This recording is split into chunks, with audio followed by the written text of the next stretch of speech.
Welcome to the Hacking Your Health podcast with Ben Canning and Dave Kennedy. Two guys heading out to hack body, mind, business, and beyond. We are here to provide a single source, bullshit-free guide to understanding your body and how you can live better for longer.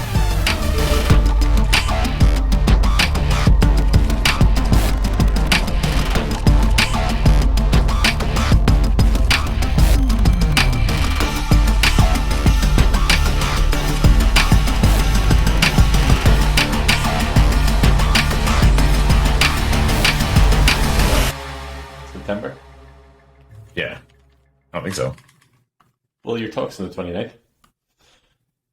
Yeah. I'm not going to go the 24th, I don't think. I'm going to go after, I think, right? Yeah. Yeah. So if I leave on the 24th, that's good. Sure. Yo, what's up, everybody? Welcome back. Before we start, I'm going to ask a favor. If you are a return listener and you've been here before, I would really appreciate it if you wrote us a review or give us a like or subscribed or shared it with someone. We would greatly appreciate it. Yep, those reviews definitely help us out and get us more followers. And the more people we can reach, the more people we can help. So appreciate that ahead of time. And the more listeners we have, the more cool people we can get on. Because there's almost like a buy-in for some people are like, well, do you get this many listeners? And I'm like, not yet, but I will soon. So if you can do that, we can get other people on and help everybody. So, I'm Ben Canning. I'm Dave Kennedy. And this is Hacking Your Health podcast. I think we both have got our sound right after 47 episodes. Yeah, we have. Hopefully. We keep readjusting our sound equipment here to make ourselves hopefully sound better and more crisp and things like that. And I got these new lights, which I haven't fully attached yet. So if they fall down in the middle of the podcast, I apologize ahead of time. But I think I got the sound taken care of, and I had forgotten my headphones downstairs. My sound card on my computer busted last week, and so I had to get a new sound card. So while I was waiting, I had to get a different headset that would work. And it's a long story, but so I didn't have my headphones, and it's a disaster. But we made it, and it sounds good. And you look good. I think it sounds good, right? I should sound good. Sometimes I hear things like other people's podcasts or like an ad for something. I'm like, wow, that sounds amazing. Right? That's the same thing I do too. That's why I'm like trying to get to that point to like figure out exactly like how do I get my voice to sound like that. And so it might just be their voice. It could just be their voice. Yeah. So how you doing, dude? How you doing? Nice. I usually ask you first. You first. Yeah. I'm doing good. Actually, the only complaint I will have is my shoulder is fucking me off no end, and it's genuinely really affecting my training to the point actually where I was demonstrating on a video or on like a client feedback video when I was doing something. I was like, my shoulder's a funny shape, so I think I'm actually not training my full shoulders. So I'm gonna have like this flat left hand side anterior delt. So if I look weird, that's what the problem is. But aside from that, no complaints. As I sent across to you, I've spent the past probably week absorbing loads of information and then starting to put together the first 9 to 12 training videos that are going to go in the yet to be disclosed name of what the client hub / second brain / education portal is going to be. So it's cool. It's giving me something to focus on. It's going to give back to you guys and everybody else. So yeah, I mean, I'm good. No complaints. What about you? So explain a little bit about that. So the ability for your folks to be able to go in and like have videos, tutorials, descriptions, walkthroughs of everything from like nutrition to mental clarity, focus, lifestyle, that type of stuff to how do you do, progressive overload, that type of stuff. Yeah. So the goal is, and always has been with all you guys, is to educate you to the point that you no longer need me. That's my goal as a coach, which may be a shitty business model, but I think education is the biggest part that's missing from any sort of fitness journey or anything that you read on the internet. So what I'm going to do with that is build out a portal. Ideally, I'll be releasing videos every single week. You guys will get access, obviously, to all of them. As I build it, the more people that come on down the line, there'll be more sort of backlog videos there. But just pretty much a lot of stuff that we talk about, and actually probably will tie into a lot of stuff that we're going to talk about today. Yeah. But just the general struggles, the stuff that we all talk about day to day, how to hit your protein target, how to increase your NEAT levels, how to set up your logbook for success, what progressive overload is, what that looks like, how to maximize your training. I've literally been doing this 12 titles done. So yeah, everything that you'll need to know for a successful coaching journey long past ever actually working or being within the client group. That's awesome, man. Congrats on putting all that together and getting formulated and all that good stuff. Maybe I'll get you to put one together. Hey, probably not going to happen, but Right, okay, we'll do one together. I'll do one. We can do one together. We can do one together. That sounds good. Yeah. We did it. Actually, again, a funny story on a total tangent. I was chatting to Matt the other day, and he often goes on to me about content that I'm not like regularly posting on Instagram, and he was like, you know, what are you doing on Instagram and blah, and like he posts twice a day on Instagram, and I'm like, I put an hour solid content out with Dave every single week. Like, don't give me shit about fucking posting a 45-second reel on Instagram. Get the fuck. So we're doing the do over here. What's going on for you? How are you? I'm good. It's actually similar situation to you with my my left shoulder. It's been kind of bugging We're so me. in sync. Yeah, we like literally. Although, so you know, don't that's like my left shoulder. It's my left shoulder as well. Yeah. But that's my. This is my left. Yeah, but that's my left. You know, isn't it true that for women, they hang around each other like good friends, things like that. Their menstrual cycles start to become similar. Same thing for us. We start to have similar pains, similar injuries with each other. But you know, it's been bothering me for a few weeks, and I should have probably just, you know, when I injured it a little bit, just relaxed, you know, for a couple of days to do it, but I didn't. And you know, so it's definitely sore, but it's actually feeling pretty good today. Today's technically a rest day. I did Orange Theory this morning, and then it's like a rest day. But why do you say technically, and why are you doing inverted commas? It's because a rest day? I go to Orange Theory, which is like HIIT training, but I don't really consider that like a workout. I know it sounds like really weird. Like it's not a lifting session, is what I should say. It's a workout. It's cardio, but it's not a lifting session. An active rest day. Yes, exactly. So I had that today, and then I actually fly out for Vegas tomorrow. So I'll be out in Vegas for 3 days out there for the Cavs summer camp stuff that my wife and I are going to for a little date weekend. Parents have the kids, so that should be a lot of fun. And I'm going to try to get my lift in the morning before I fly out. So the left shoulder's been a little sore. A lot better today, but even with the gym component of Orange Theory, I switched my workouts to be biceps and triceps and just some squats versus what they had planned, which was heavy shoulders. I'm like, yeah, I'm probably skipping away from that today. So that's been bothering me a little bit. And then I had a little bit of tightness of my back, which, you know, I worked out pretty heavily this weekend with the deadlifts. And then was it Monday or Tuesday? No, it was Tuesday was also legs day.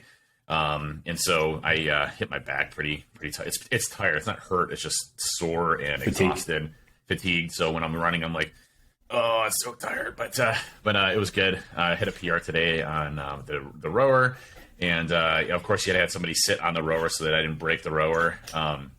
And so I bolted to the ground. It needs to be bolted to the ground, but it's not. So when I'm rowing, it's like coming up and flying up, so they have to stand on it so that I don't destroy the rower. But no, other than that, things were good. I spent all last night. So, you know, this morning when I woke up, this is probably going to get into some of the discussions that we have today around our struggles. But I woke up this morning and I did not want to go Orange Theory at all. And it's my own fault. I was up late last night building my kid a PC. He had saved up his money all through summer, you know, doing chores and things like that. And he finally had enough to build the parts for his PC. So him and I were basically working late building this PC, getting it up and running. You know, obviously with the new PC, if you ever built one before, it never goes as intended. There are certain things that you didn't plug in right, or a cable's missing, or you didn't plug in the power switch, or whatever it ends up being. So what was supposed to be an hour took about 2.5. And then you have to load the software, and then the drivers don't work, and then you have to do all this other stuff. So, you know, I got it all finally operational for him last night, and then this morning got all the games loaded for him. So now he's downstairs at 240 frames per second, screaming, "This is the best day ever!" But so it was worth it. But I stayed up super late putting it together, and so I woke up this morning yeah, I really don't want to go, but I did. I absolutely did, and there's no chance of me not going. I have to go. Which is kind of in that mindset side of thing. But other than that, things are great. Family's great. Work is great. Life is great. Had an awesome 4th of July party. Lit off a lot of fireworks. And so that's always good when you're blowing stuff up. Did it nice and safe. Still have all my fingers. You know, hey, gonna light some more off next year. How did you light them off? So I saw someone ask you that on Twitter. What way did you set it up? So we've been doing this for about 6 years now, and it kind of started off with my dad, who used to bring fireworks like to. We used to always go to my grandma's house in Michigan. She was like in the middle of the woods, middle of nowhere, and he'd go and get some fireworks and light them off. And I always thought it was like the most amazing thing ever. And so the 4th, you know, obviously me being a veteran and all that stuff, is a big day for me to celebrate Independence Day, and you know, and my separation from our UK folks over there. But you know, long time ago. But you know, it's one of those days for me. It's just, you know, grilling, food, family. You know, kind of like what I picture, you know, America to like really be like. You know, it's like that one sliver of moment where there's like not a lot of distractions, and obviously there were some horrible things that happened in our news, and you know, it's hard to escape a lot of the negativity and division that we have. But at the end of the day, like that moment in time is something that I really enjoy doing, and the fireworks is a part of that, where you're lighting off fireworks with family and friends. And so the way that we do it, and it's actually changing next year, is we lay out all the fireworks spaced out. And I live on a lot of acres of land, so it's like really spaced out, really far away from everybody. And then we basically light them off. And we have 4 rows. Well, we have 4 rows, but there's two stations basically. So there's like 8 in a row, and it just goes back basically. So it's space back. And what we do is we light 4 at a time. So we have torches, you know, we wear head glasses, you know, eyeglasses and everything. And then we light, and then we run back, and then we move over to the other side. And then when that's going off, when it's finished, we go and we light that other side, move back, and then we keep, you know, basically pushing backwards as we go along. So it's very well organized, methodical. We're very careful. We light down. We're not into the wick itself, which would be stupid.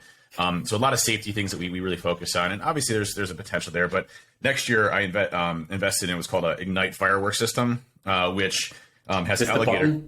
It's basically a button. Yeah. So you can program your fireworks show. So the alligator clips basically go into these wireless transceivers that connect over Bluetooth 5, gets you about 400 feet away. And you can basically put the alligator clips in, program your entire show remotely, and then you hit the buttons and it all goes off that way. So next year, the system's here. I just didn't have time to do it this year and mess with it, but it'll be ready to go next year. Nice. I did actually see that. I watched the Mr. Beast where he does the world's most expensive firework, and that's the. Wasn't it like $500,000 of fireworks or something crazy? $600,000. I need to watch it. My kids have been talking about it. He's like, Dad, it's almost as good as yours. I'm like, no, it's $500,000 of fireworks. It's definitely better than mine. You guys don't have to lie there. But it is just have the big fire button. So I'll be there next year as long as you let me. Do you light them off all at once? No, there's different stages. So the most expensive one was like $160,000. Okay, so it was like a show that he did. Yeah. He did it in different stages, but yeah, it's worth a watch. It's worth like 12. He does some really great stuff. My kids watch Mr. Beast all the time, and I love him. Absolutely insane. Like what he does and what he's able to put together is totally ridiculous, but it's good. It's good. So 4th of July was good. Yep, it was. It was very good. Now, when's your Independence Day? Isn't it in? It's in May. It's a bit of a touchy subject. We don't really have independence over here. Well, I mean, like a celebration of like a Pride and Country Day. Well, there's 2, and that's where the issues come. So there's St. Patrick's Day, which is on the 17th of March, and then there's the 12th of July, which is on the 12th of July. But anyway, we don't have an Independence Day. Long story short. Yeah, got it. So today we're going to talk about what everybody else's struggles are and how we would sort of overcome them, or what our thoughts are on them. I put a tweet out on the We Hack Health Twitter. If you're not following it, please do. Just asking what was the biggest factor holding you back from achieving your health and fitness goals. And I got quite a lot of them. And it was cool to sort of see what was going on. It was cool to get a bit of interaction from the community. It was cool to sort of see what they're struggling with. And it was also cool to see them actually interact and help with each other, and not necessarily you or I reply with what we would do. So I thought it'd be good to sort of elaborate on those, go through them. I don't think we need to go through and be specific in terms of who it was that said it, but I think we can definitely go down the list and sort of see what advice we would give. Sound good? Sounds I good guess to we me. can talk about our struggles too, because I mean, I'm not immune to the struggles. My struggle at the minute is doing cardio. I just can't get it in my head to actually go and do it. Just got to do it. I know. Right. So let's just pick one out of random here. Did I send you the link? Do you have it in front of you? Yeah, so the first one that I thought was pretty good was breaking out of my current routines and habits into healthier choices. And I think that's probably one of the largest struggles that I see most folks really, really do, because we create habits that are routines that are now our normal routines of what we do. And if that's unhealthy lifestyle, that's unhealthy routines, that's unhealthy habits. Those are things that we're doing day in and day out.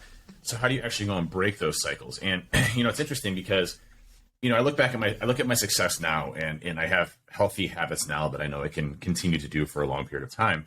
But I also look back at all the times that I failed and the habits that I tried to form, and why weren't those successful. And I remember thinking about this, and I remember when I lived in Berea for a while. It was my first house that I bought with my family, and there was the Berea Rec Center, which was maybe 15 minutes away. And I remember sitting out in the parking lot at like 5 a.m. because I had to be. My job was an hour drive there, hour drive back, so I had to get in, get my stuff done, and then come back. And I tried thinking about that, and I was like, well, I have to. My work requires me to be there. Let's just say at 9 a.m. and I have to work till 5 or 6 p.m. And it's an hour drive there, hour drive back. When do I have time to get my workouts in? And obviously, I hate working out at night personally. But when I also get home too, all my family wants to see me because I'm there from 7 to basically 9 before they go to bed. That's only 2 hours that I really have to do it. So I'd wake up in the morning, and I dreaded waking up early. And I think partially, if you look at why that failed, it's because I wasn't sleeping enough. I was going to bed at 2 o'clock in the morning, and that's a bad habit, right? And I'd wake up at 5 o'clock in the morning, which is 3 hours of sleep, and then I'd feel like shit the rest of the day. And I wonder why I felt like shit, because I was going to bed at 2 o'clock in the morning. And everything else kind of fell from there, and that's why I think that failed. So I think there's small changes, and when I say small, they might be big to you at first, but they're small changes that will impact and have cataclysmic effects across everything else. So if I would have gone to bed, let's just say at 10:30 or 11, would that 5 a.m. have been as hard because I would have gotten a little bit more sleep throughout the day for my body to recover? Or could I have, focused maybe only, I think I was trying to do like every single day, like Monday, Tuesday, Wednesday, Thursday, Friday, which is total bullshit. When you're starting off, you don't want to do that. Can I have done it 3 days a week instead of 5 days a week or 7 days a week, which isn't realistic when you're first starting off, and done a little bit better with consistency there? So saying, hey, Monday, Wednesday, and Friday are going to be my days to lift, and those are non-negotiable, and those days I'm going to get good sleep. And, those are, I think, the small changes that create good habits, but you have to fix the root cause of why it's so tough for you to do those changes. So if it's food, for example, can I surround myself with better food? Can I do a prepackaged meal service like Tavala, I've mentioned a few times, which has an oven that comes in, you scan, and it's super easy, but it's healthy. They do have like ones that are like 900 calories and 1,000 calories. So be careful with those. But, it's one of those things where you have to be conscious of what your limitations are and what things are holding you back to do those, and then start to make changes to create those habits that allow you to stick with it. And it's, I can't say enough, like, I didn't get this way overnight. It was small things that I changed that eventually I added upon to get to where I'm at today. And I think that's the biggest thing, is like making small changes, whether that's sleep, whether that's nutrition, whether that's consistency, fixing those problems that you have and affording you the amount of time that you need to do these types of things can make a big difference down the road. Yeah, and I think, part of me wants to say that it's not one thing that makes the change, but in a way it is one thing, because one thing will lead into another that will lead into another. So it's not like there's one thing that's going to totally transform your life in terms of, I'm going to start this today and tomorrow my life's going to be totally different. But technically, one thing that you change that will have a positive impact on your life will turn into another thing that will turn into another thing. So it's not one thing that's going to change it overnight, but one thing could change it over a longer period of time. And the thing about habits is everything that we do is a habit in some way, whether it's good or bad. And it's just about understanding what you need to do to get rid of the bad habits and what you need to do to add in the good habits. And obviously, we had a podcast before about habits and routines, but the best thing that I can say is make the good habits easy and accessible and in your face, and build them off things that you already do, and make the bad habits as hard and as difficult to do. Like, you really would need to go out of your way to do it if you wanted to do that thing. And that is absolute like basics in terms of that. Yep. And I think, fighting the bad habits, we've talked about this before on a lot of podcasts, but it takes time to change those routines, those habits. There's a great podcast from Huberman Labs, Andrew Huberman, that talks about him in a while. Yeah, I know. It's been a while. I've actually been off of a little tangent of him lately. It's just the topics haven't hit me. It's like how to like change your patterns of whatever. I don't know. they're not topics I'm really interested in at the moment. Just tell me how to get more jacked, Andrew. No Right. shit. Yeah. Like, hey, what do I need to take from a supplement perspective that gets me more muscles? No, just kidding. But I mean, breaking our cycle of habits that we are used to, our brains fight those because it's a new habit that we have to do. We're uncomfortable with it. It's something new. We have to learn it. We have to do it. Especially if you're new to lifting, lifting is going to be really challenging for you because you're putting your body under a lot of stress. You're doing things you haven't done before. You may not know the movements and how to actually do them in exercise. You may feel intimidated. All of those things are things that you have to overcome, and that comes with time, right? I feel very confident going to a gym now where I never in my entire life have ever felt comfortable going into a gym. And yeah, no issue. I go to the gym, see what they have from an equipment perspective, find out what I want to work on, create a quick plan, go and execute on that, and then boom, I'm moving along and I get my shit done and I'm out. I don't even think about anybody else. I'm not worried about anybody else. I'm just doing my own thing, and I'll get pissed at people that are sitting on hawking the equipment for like 6 hours, because they're sitting there on their phones. But other than that, that's about the only thing that really ticks me off. But other than that, I mean, that's because I have built up enough comfort level with my routines and my workouts that is possible. That wouldn't have been the case 2 years ago. That wouldn't have been the case 3 years ago, 4 years ago, 5 years ago.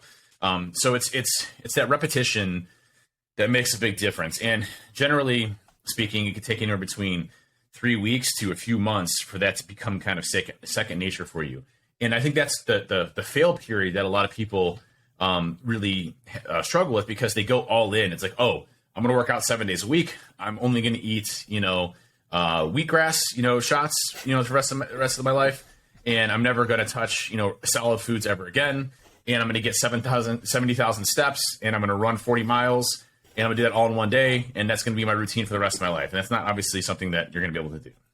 So start off small, lift 3 days a week, get some steps in, 10,000 to 12,000 is usually a good average number there. And start to try to lock in nutrition, counting calories and things like that. And that's a lot right there. That's a lot of things to do right there. I mean, that's huge. But those three things will make like monumental ricocheting impacts very quickly in your routine, and what you can do from a flexibility perspective to get you where you need to go. Yeah, and I think the thing about it is, like you're saying, it takes time to actually get you there. And I think oftentimes people give up before they actually get there. And it's like that meme that you see of the miner and he's like digging for a diamond or something and the wall's like that thick and he's just there and he just fucking turns away whenever he was almost right getting the thing that he wanted. So stick with it. It will come over time and it will just develop over time. And it's still things that I'm trying to incorporate to add things in, and you always play about with it and manipulate it in terms of like, okay, I want to start to add this in or I want to take that out or whatever. I think, as we've said before, like it's a never ending journey. Yep. So there's one here that I want. No, I've got one. Oh no, I got one. My turn. No, I got one. No, you did first. No, you went first. I know. Right, there's one here that my biggest problem is managing my meals. I tend to see friends or go out a lot and try and eat healthy consistently can be difficult, especially when local restaurants don't list their calories on the menu. Now, this one I enjoyed because the thing about it is you can still do all of these things as long as you manage yourself the rest of the time. And it's not even that point that I want to touch on, but you can do it as long as you sort of prep ahead. You know when these things are coming, you know what you're eating throughout the rest of the day, and you have like a balance of calories going into these situations. The other thing is something that I've been practicing recently, and it's funny because, and you'll know this, like I'm a snacker, let's say, and if there's something that I want and I know it's in the cupboard, I'll just go and get it, and I'll not even think about it. Like I'll just go and get it and I'll do it. But I've really been practicing saying no, and the reason I've been doing it is not for the fact of not having the snack, but then the internal dialogue I have about myself and about the type of person that I want to become is someone who has that control over it. And even down to like, if I go to pick up my phone or check my phone when I'm in the middle of doing something or working, I've started to do that. So what I want to get across about this is get into the habit of being okay with saying no to things, whether it is going out to every single event that you ever get invited to, or whether it is after dinner going and grabbing something from the snack cupboard. Get to the point where you're okay saying no and comfortable with it, that you're not always just saying yes to everything and you're letting other things or external sources control your life, your health, and your well-being ultimately. So that's one thing that I've been sort of trying to touch on with that. Yeah, and I think when you go out, which, is perfectly acceptable to do, be mindful of the things that you're eating. If you're going to go out and get, a massive, huge burger with fries and, you know, a sundae and With everything Five else. Yeah, Five Guys. You know, you're pounding 2,500 calories straight away. Let's say you're pounding 2,000 some calories right there. You know, if that's your only meal of the day, fantastic. You know, but you're probably not going to be able to eat like that consistently and expect to have results of what you want. So, you know, when I go out and eat, the first thing I look at is what do they have as far as healthy options on the menu? Do they have like chicken breasts? Do they have, you know, things that aren't fried? They don't have a ton of bread and frying on it. You know, what are the options that I have available to me in those different areas that I can use that allow me to at least have a decent meal that can probably put some good numbers around. So if they're whole foods, usually you can gauge the size. So if it's 1 chicken breast, 2 chicken breast, broccoli, rice, things to that effect, those are usually pretty easy to gauge from a calorie content perspective. Is it as fun as eating, you know, a Five Guys, you know, triple cheeseburger? Potentially not.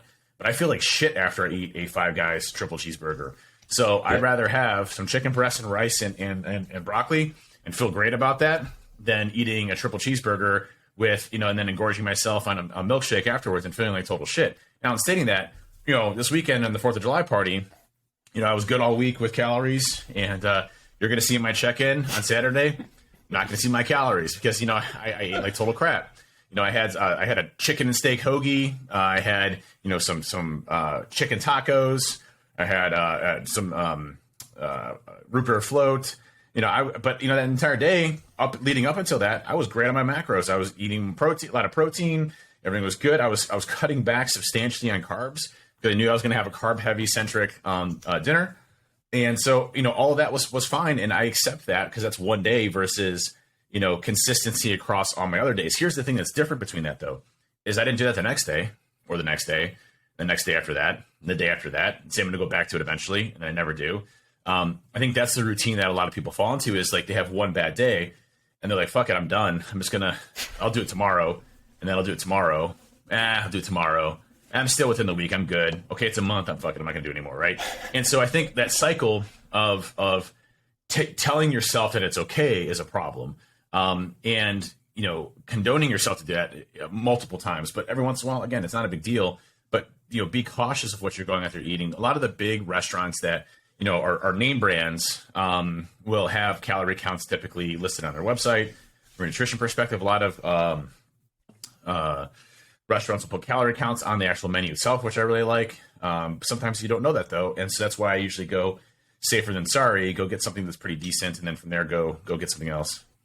Yeah, but even if they don't have the calories in the menu, whatever the fucking meal's called, just put it into MyFitnessPal, and there will be something that is similar. It doesn't need to be just a total write-off because you haven't got the exact thing from that exact restaurant. So there will be something you can track. There's 2 points that I want to sort of pick up on that you said. Is you said about they'll not be able to do that all of the time and get the results that you want. And I think it comes down to deciding, what do you want more? Do you want to eat cheeseburgers every single day more than you want to look and feel good for the rest of your life? Like, as you said, you can do both as long as you manage it either side. And it comes right back to if you're going to eat like an asshole at the weekend, don't eat like an asshole during the week. And even, you know, to sort of elaborate in the second point, like everything that you said there, that you had chicken and steak, like you almost subconsciously make those choices that are going to be higher in protein in some way. So when you start to like really build this as a habit, it just becomes the way that you eat and the way that you think about food and stuff like that. So it just takes time to actually get there. It doesn't need to be just a total write-off because you like going out for food with your friends. Yep. And it's the consistency that makes the big difference across all of this, right? It's you know, recognizing, hey, you're going to have bad days. I remember, you know, I was really consistent for like 8 months when we first started. Like, I mean, like literally to the T, everything I did. And then I went out for a poker night one night, and I still remember this as an example, you know, and I ate like total crap. I had like pizza and stuff like that, and I was probably like 800 calories over what I should do. And I called you the next day, and I'm just like, I'm a total mess right now. Like, I totally destroyed my calories. I'm progressing back to who I was before. I'm going to be this big Dave again. I'm going to lose all the work that I've done because of this one day. You know, like, dude, that's the silliest thing I think I've ever heard before. He's like, you know, like, just get back on it. I never wasn't as polite as that. Yeah. I think you were. There's a couple words in there, but you know, it's one of those things where I think, you know, you have to recognize, hey, you're going to have bad days, but that's okay. Like, everybody has bad days. Everybody has days where They just feel like eating, and maybe you need it sometimes. Maybe you need that day to just, stuff yourself and feel good and all that other stuff, but don't rely upon that upon making a consistency. So, at the end of the day, jump back on it, continue to make that your habit, continue to push through it, and then good things happen after that. Agreed.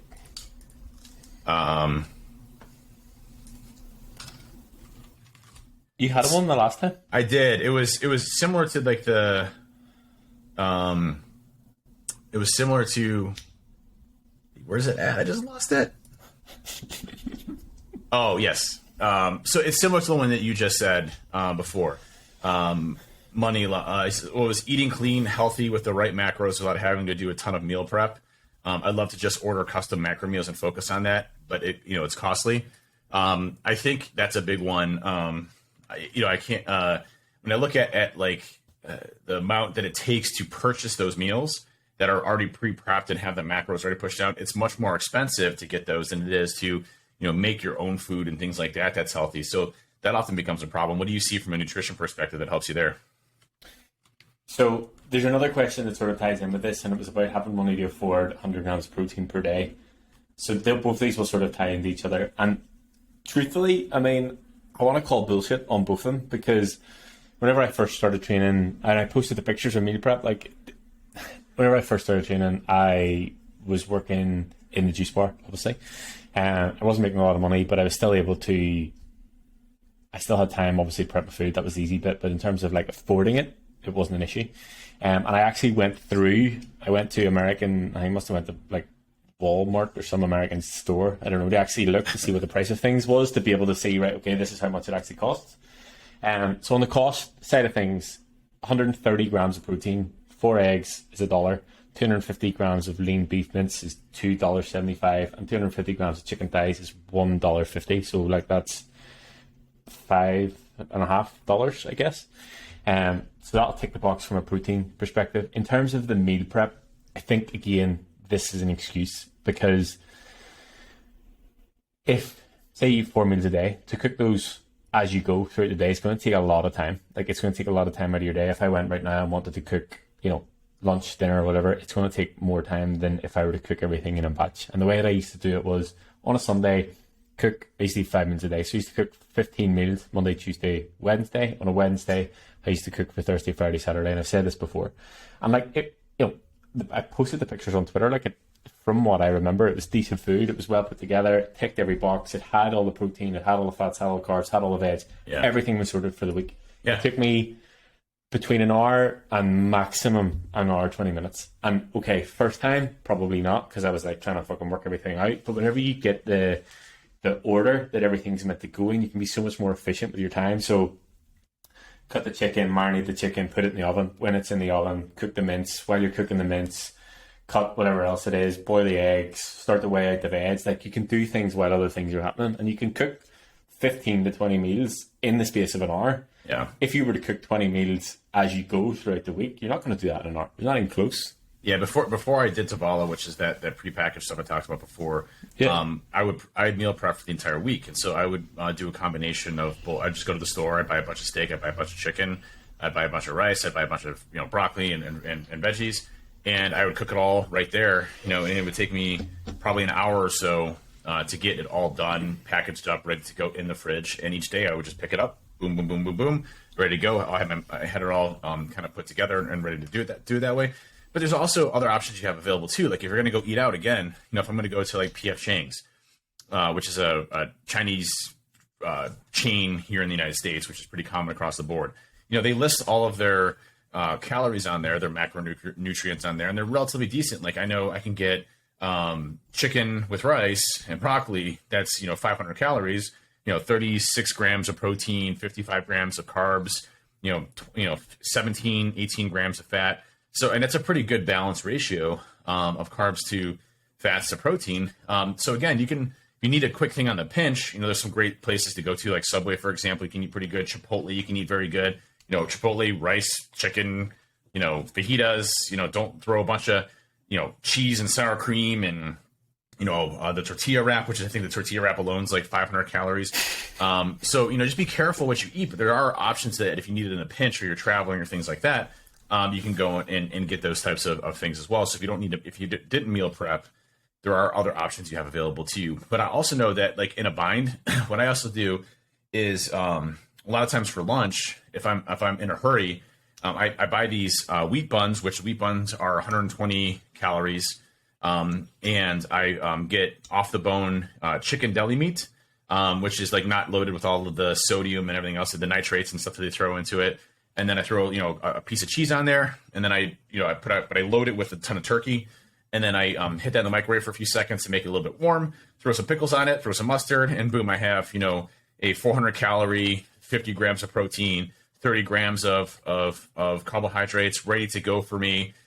Very quickly, that's all whole foods that I don't have to worry about, right?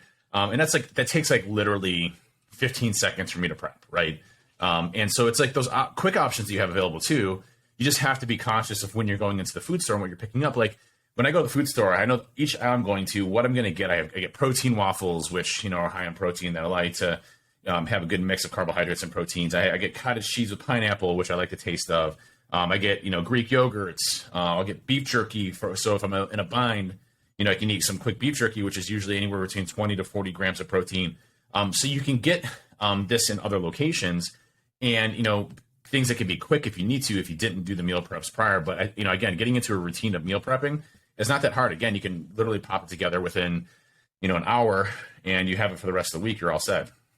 Yeah, and it literally just comes down to making a habit. And like, I challenge anyone who doesn't have an hour to prep meals. It does take a while to get used to like the timing of it and with everything, but it doesn't need to be that complicated. And what I've tried to do recently is post the meals that I do make. And like, I was talking to JG actually, who answered the question earlier, and I was like, I actually don't prep my meals anymore because obviously I'm in the house, so it's easy to go get them. But it doesn't take me a long amount of time to do it because I know the things that I can cook and throw together quickly. And I think it's having that sort of insight to know the week ahead and know, right, okay, this day I'll probably be okay, this day I'll probably be okay, this day I'm probably going to be short on time, so I need to have something I can just throw together. And even like you said earlier on, I went in, started cooking some chicken off, and it just didn't smell right, and I didn't want to go down that street, so I sacked it off. And then I had like a big packet of pastrami, put it in a bagel, put some mustard and a pickle on it, and there I had, it was like 45 grams of protein, 40 grams of carbs, and it literally took me the time it took the bagel to toast to put it together, and that was it done. So having those things for when you're in situations that the shit hits the fan or you're slightly less time was good. And actually, like, I have had meal prep before, like I have had companies prep my food before, and I don't necessarily like it. I don't like the control that they have. Like, I don't like I just don't. Number one, I don't like the variety, because obviously you go and Monday you're getting this for lunch, and then you're eating like, chicken noodles, and then you're having like salmon this, and I'm like, too much variety for me. I just like this, I know what I'm going to get.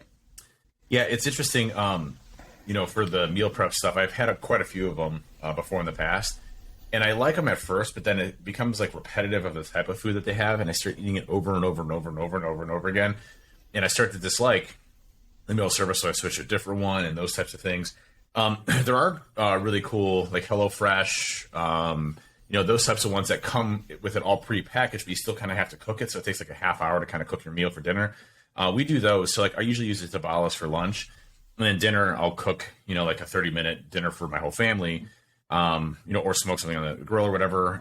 Like yesterday I did steaks, and I try to keep consistent with, kind of the family, theme of eating healthy at the dinner table and teaching my kids, the appropriate way to eat versus, chicken tenders and Pop-Tarts and delicious. Shit like that. They are delicious. They are delicious. The double decker oatmeal cream pies. But it's still in those routines of my family as well. But I noticed that when I use those prepackaged ones, I start to get burned out on those pretty quickly. But I will say, again, with Zavala, they have a really good mixture of things that you can purchase, and they change the menu all the time. So you're getting new things that you're unique or different quite a bit. So I've had that service, I think, now for like a year and some change, and I still really enjoy them. I don't, I'm not eating them as much because I'm finding myself, out at the office or things like that, to where I don't necessarily have the ability to use it. I might just get another oven over there so I can bring my meals with me, which isn't a bad idea. I mean, the oven's like, $50, and you go from there. But again, yeah, things that you can do to help prep ahead of time and get used to those meals is definitely desirable. And the last sort of point that I'll put on that is, if you're cooking dinner, just cook a little bit more and have that the next day for your lunch. Okay, Yeah. maybe it's not ideal, but in terms of time, if you're going to cook the meal, it doesn't take that much more time to prep a bit more and have it the next day. Because I know some people are like, oh, I don't want to have food that's been sitting there for 3 days, whatever. So yeah, that would be the simplest way to do that. Yep. You got another one? Because if not, I have one. Yeah, go ahead. So this one, he's not going to mind me using his name. Jake, who's always really active. Appreciate all of his stuff. But Jake said, time, okay? But fitness and health are priorities, so I'm making the time. And I love that statement, right? Because our lives make us super busy all the time. So we're always busy doing things. We always got a million priorities. And, you know, it's like, you know, I always get asked, well, how do I, you know, run businesses and have a family and do this and do that and do this? And, you know, it's like, because I prioritize what's important to me in my time. And there's nothing wrong with prioritizing health and fitness in your time. That's for you. That's for your family. That's for you to be there for your loved ones. That's there for you to live a healthy lifestyle and feel good about yourself and to have the energy to complete, you know, tasks in life. Our bodies respond well to stress. That's how we are engineered and designed as human beings, both, you know, men and women. And we react well to those types of things. And it helps us get stronger. It helps us live longer. It helps us do the things that we want to do. So there's nothing wrong with allocating time. The big issue that I see for most people is, and this goes in business, this goes in life, this goes in prioritizations, is time, time management. And, you know, if you don't dedicate time for yourself to get better and to improve yourself, you will not be successful in this journey, right? There has to be time dedicated to yourself, whether that's going outside and getting steps in, whether that's hitting the gym 3 times a week or twice a week, whether that's spending time to document your calories for things that you're eating. Those are things that you dedicate for you that are time management skills. And again, we are all busy. I run, you know, 2 companies. I have, you know, a family. I have, you know, 300 plus employees. I deal with these things day in and day out. And I have to prioritize what I can do because it's not possible. It is not humanly possible for me to complete all the tasks that people assume that I can complete. You know, I get, let's just say 150 emails a day. There is zero chance I can respond to all 150 emails a day. It's just not possible, you know, but I prioritize what's important and I respond back with, you know, maybe I don't have time for this. I apologize, but I still prioritize my own time that I need to get to the gym. Like yesterday is a good example. I looked at my calendar and I had a meeting at 9:30 a.m. I had a meeting at 10:30. I had a meeting at 12, 1, and 3. Okay. And then I had my son's baseball game yesterday. So I knew that my day was pretty much jammed from a allocation perspective. Now I could get probably a really good late night lift in, but again, I hate lifting at night. So what did I do? I woke up at 6 a.m. Dedicated time to myself. Guess what I did the night before? Went to bed earlier because I planned ahead because I knew what my calendar was for the next day and I knew what I needed to do. And I planned my day accordingly. Woke up at 6 a.m. Wasn't happy about it. You know, took my pre-workout. Still not happy about it. Still upset that I wake up at 6 a.m. yesterday. And I got my shit done because that's what I had to do. There's no option. Like I didn't have an option where we're like, hey, I was going to have 2 hours in between this meeting or things that I could go hit the gym at the office or things like that. I just didn't have the time. So I knew I needed to get done in the morning or else I was going to be pissed off at night lifting. So, you know, those are the types of decisions that you have to make in time management to allocate the time appropriately. Now, you know, during the normal week schedule, I try to keep my meetings like 9 onward, 9 or 10 onward, so that I can get a good lift in the morning, you know, and maybe bleed a little bit into like 9:30. Or if it's like a really long day that Ben had programmed, maybe 10 o'clock, you know, but Only on a Saturday. Saturdays are the long days. That's the long days. I love those days though. But luckily my schedule is flexible enough for me to be able to do that. It's not like I'm not putting the time into work, but my schedule is a little bit to where I could do it. And I understand that everybody can do that. And everybody's obviously their own boss, or they might have, you know, more rigid bosses that don't allow to have flex time, or you might be in a corporate environment. But again, making that time for yourself becomes that extremely important aspect for all of this to be successful. Everybody's busy. We're all busy. Nobody, I mean, I'm sure there's busier people than others in life in retrospect, but at the end of the day, it's insane to think that you can't dedicate an hour for yourself a day. Yeah, and I think it's exactly what you said. It's not that time is the problem. It's time management is the problem and how you manage your time. And even, to sort of go back to what you're saying about corporate and stuff like that, like, just ask, just say, my friend Ali that I talked to, he went to his boss and he's like, look, I need time to do this throughout the day, whether it was training or it's like a personal development hour or something. And they give him the hour to go and do it, because I know a lot of companies are starting to move towards looking after their staff and mental health and, a more healthier workforce. So, you may think that you don't have the time, you can't get the time during work, but a lot of companies have gyms in the office. If you just ask, can I take 45 minutes to an hour out of the day here because I want to go and do something that's going to improve me as a person, I think they'd be an asshole to say no. So it'd be definitely worth asking. Yep. Well, I agree. I'd like to point out one here from Billy Boatwright as well, who just wrote nothing. What a fucking legend. That is a great response, though, right? Like, what is holding you back from hitting your goals and objectives for being healthy and living your lifestyle that you want to do, or your body goals or whatever? Nothing, right? It's yourself. Yeah. It's yourself. Yeah. And actually, that's another one that I want to touch on. There was maybe about 5 or 6 people who said me, that their response was me. And then it's so frustrating to me, because I understand that they are, in essence, everybody who said what they said, they are the reason that they're not moving towards their goal. Like, whatever reason or excuse that they give is because of them. So technically it all boils down to them as the reason. But there's another response there that was myself ... finding excuses to not do something, mental block that will soon need to overcome, right? And that's the thing. It's like, it's myself ... Where do we start from there? Yeah, but the thing about it is, it's like, okay, you're quote unquote the issue or the problem, but at the same time, you're the solution. So you're fully in control of making that change. You just need to decide to do it. And I think oftentimes this is a bit of a funny sort of mindset one, is sometimes people just need the permission to do it. So they think that they can't do it or they can't do this. They're the problem. They're also the solution. This is the permission that you need. Yep. What are you listening for?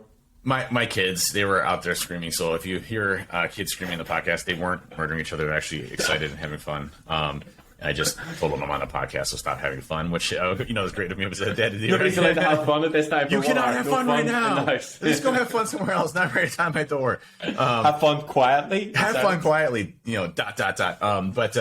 No, it's and I like the response you put back to that individual, right? Which is start small, one day at a time, one foot in the door, and then we talk about making ourselves 1% better each day. And again, it's we've talked about this a lot in the podcast. We've had a lot on the podcast, but it really is those little minor incremental steps that you do that make those huge impacts or differences down the road. It's those habits that we form and create that build the foundation for our house that we want to be, and how we want to look, and how we want to feel, and how we want to move forward in our progress, that make those big changes that blow the doors open for us. Repetitiveness, you hear like, well, how did you get the muscles that you have? Well, it's repetitiveness. It's literally repetitiveness. It's going to the gym and not, taking a day off. It's not, let me rephrase that. You take days off to recover, but if you have planned scheduled, resistance training, you go and you do those trainings. You don't sit there and skip out, unless you're hurt or injured or things like that, but you don't make excuses for yourself. You go and you do them. If you miss a day, you go back and you recover. You do that day and you make up that day. Now, maybe you shouldn't do what I did, where I lifted like 3 days in a row, or 3 days, 3 times in one day.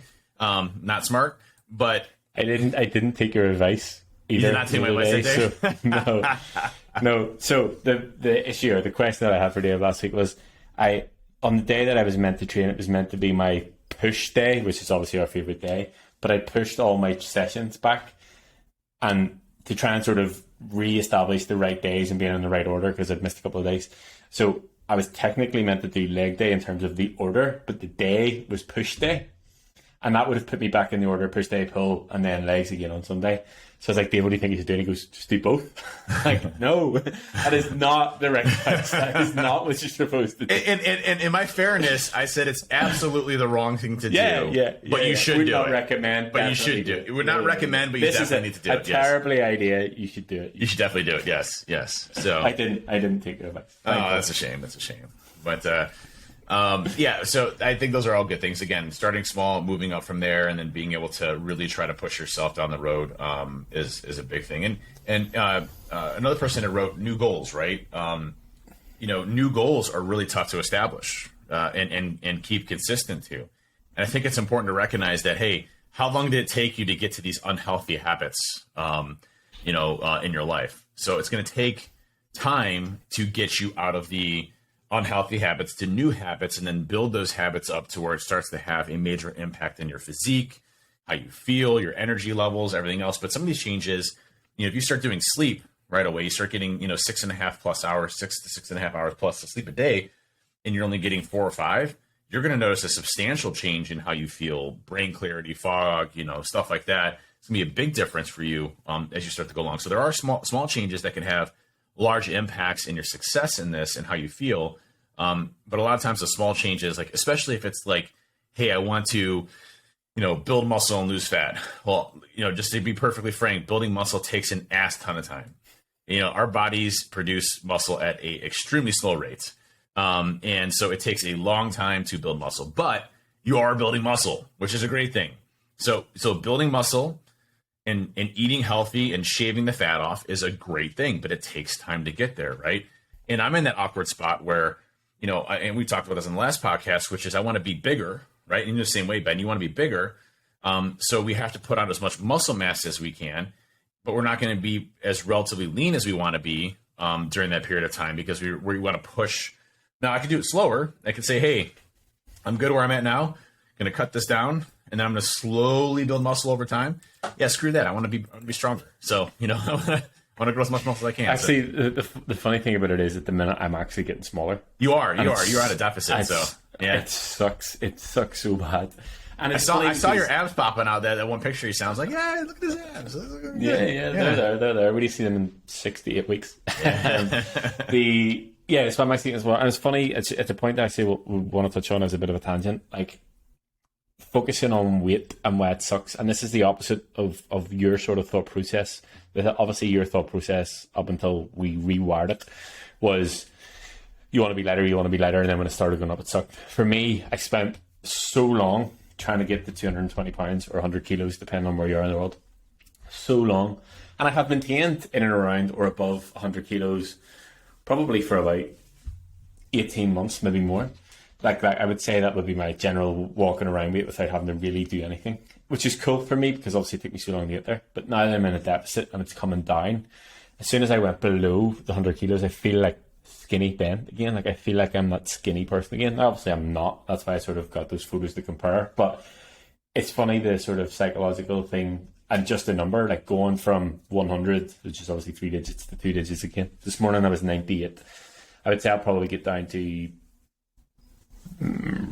92 maybe, which is like proper skinny. 200 pounds, 202 pounds. Yeah. I'll be small. Yes. I will be small then. You say small, you're still going to be Big Ben. It's just going to be you'll be bigger than I was, but I'll be yeah. And another actually sort of, again, other side tangent note is, and I want to get your thought on this, is setting goals that have a final thing, like setting goals that are specific to something. I don't know if they're good or bad, in a sense that when you get there, then what do you do? Like, obviously we always say, become better, 1% better. Like, that's a sort of a goal that can go on forever. So it's something that you potentially will never feel like you reach or are satisfied with. Mm-hmm. But at the same time, it's not something that you get to and then you can just get complacent and sort of been like, oh, fuck it, I'm just going to eat Pop-Tarts for the rest of my life. Well, there's nothing wrong with eating Pop-Tarts for the rest of your life. No, you can have them, but just not every meal every day. Yeah. Especially like the double-decker oatmeal cream pies as well. You can't. That's not a Pop-Tart. That's not a Pop-Tart. Little Debbie is single-handedly responsible for the obesity crisis in the US. I'm going to say it. Like, that's stuff that you sent me. I'm like, dude, it's bad. Can't just. It's bad. Like, again, heart palpitations made me feel like total crap. I'm like, I'm not doing that again. People eat that all the time. Anyway, so what's your thoughts on like finite goals in terms of like it has an end, time, weight, something? I don't really think I have any finite goals. Like, here's the thing. Like, we have goals where, we're right now increasing calories. We're going to do that through summer, maybe do a little couple of mini cuts, do that through winter. And then eventually, by summertime, cut it up and see where I'm at, right?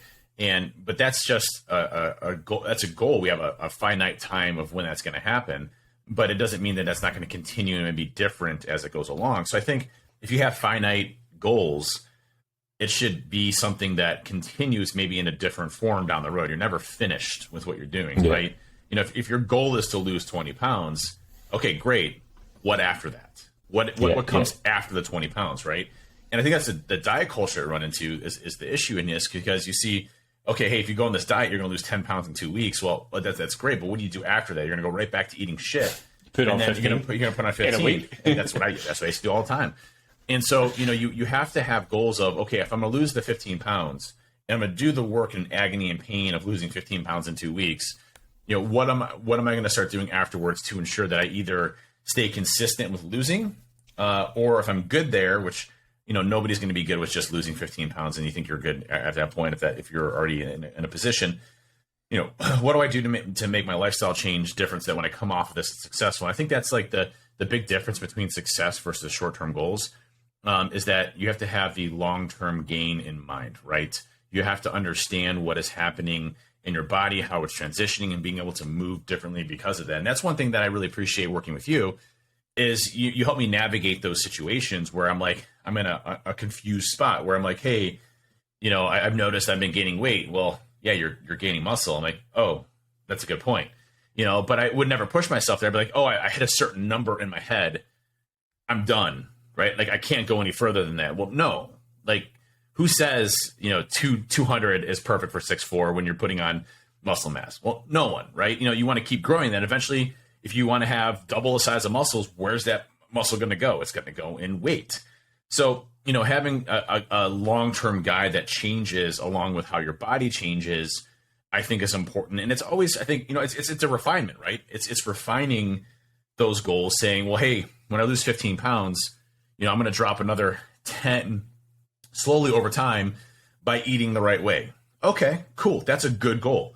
And once I hit those 10 pounds, let's take a look and address where I'm at now and where do I want to go. Well, cool. I feel comfortable in the weight wise, but I also want to look great with the shirt off and have some muscles and abs. Cool. All right. So I need to start doing some resistance training and also keep a lean, type of body mass.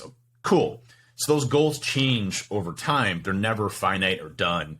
It's just something that morphs based on how you morph. Yeah, and I think the thing about it is it's exactly what you said. It's like, I'm going to do this and then. So I'm going to lose 15 pounds and then I'm going to do this. Or I'm going to be in a deficit for 12 weeks and then I'm going to go to maintenance for 4 weeks. And I think it's knowing what comes after. And the biggest thing about it is, generally, and from my experience being on calls with potential clients and clients, the goal that they have in their head and the way that they're going to feel, or the way that they think they're going to feel when they get there, are never in line. So they're like, I'm going to lose 40 pounds. And then they lose 40 pounds. And then it's the same with me, actually, now that I think about it. Like, I was like, I'm going to be 100 kilos. I remember, clear as day, it was like 99 point something one day. And then a couple of days later, it was like 101.1. I was like, I mean, I've been working towards this for about 7 years. Like, there was absolutely zero satisfaction in actually standing and hitting that number. Yeah. So it's like, you think it was a mental number that you had put in your head. It means absolutely nothing. Nothing at all. Yeah. But it's like, when I get there, I will, or when I get there, I will. And it's like, just take every day. It's like every rep, just enjoy the process of it, understanding, but know that when you get there, you're going to want something else. And it's not like, oh, I'll lose 30 pounds and then that'll be me. And I'll just stay at that specific weight for the rest of my life, because you'll have a different goal. You want to be something different. Yep. That was good. I think we hit most of the common ones. Do you want to do any more, like quick fire one? No. You can do quick fire one if you want to. There are. I would like to say as well, there are some that are beyond things that I can talk about or deal with, because I'm not an expert in those areas. So, you know, I do realize that some things are actual genuine reasons and not excuses. So beyond things that I feel comfortable giving advice on, because I don't know and I don't want to fuck anybody up. Well, the one last quick one I hit on, which was from Manuel. He said, initially it was time. Now I think it's nutrition. I'm a work in progress. Love it. That's awesome. Yeah. Like, that's perfect, right? You're always going to be tweaking, making things better, you know, addressing things that are working, aren't working for you. And that's the small tweaks that we've been talking about this entire time. It's like, hey, first it was time. Cool. I dedicated time to myself. I figured out how to do that. Now it's going to be nutrition and getting my nutrition locked down. cool, then it's going to be this, then it's going to be that, and it's just this continual progress of what you do. And that's what this is all about, right? This is this whole journey of making things successful. It's going through your routines, making them habits, and then from there, building upon those and making yourself better. Yeah, I think the best thing about it is solving one problem at a time. Instead of him going in, right, I don't have the time, my nutrition's not really good, I don't really know what I'm doing in the gym, I'm going to try and solve all these right now. It's like, okay, time is the one that I need to do first, because having more time will allow me to do X, Y, and Z, whatever. So yeah, I think that was solid. That sounds good. It was a good podcast this week. I like the feedback ones that we get from folks, and what their actual struggles are, the actual questions. That always helps. So, if you have additional things that you want to add, hit us up on our Discord, hit us up on, if you go to the... you didn't reply to me, we're going to have a Discord only, like members only night, day? I said we could do that, for sure. I said we can do like the thing. Yeah. Okay. Yeah, well... So like, we're going to need to be in the Discord to be involved Yes. in the members only Discord night. So I'll put the link, as always, in the notes wherever they are. Yep. So join the Discord, ask your questions, hit us up on social media, We Hack Health. But we always appreciate the feedback. And again, as Ben mentioned earlier in the podcast, share this with friends. Give us a thumbs up on the podcast, and really. And also, if you think it's shit, tell us it's shit. Like what we need to change. Like we're here for the if there's ideas that we can make this podcast better, please let us know. Be constructive. Don't be gentle, but be constructive, not a dick. Yeah, don't be a dick. Don't be the vitamin guy. So right. Thanks for listening. I'll catch you next week. Thanks, everybody. Bye.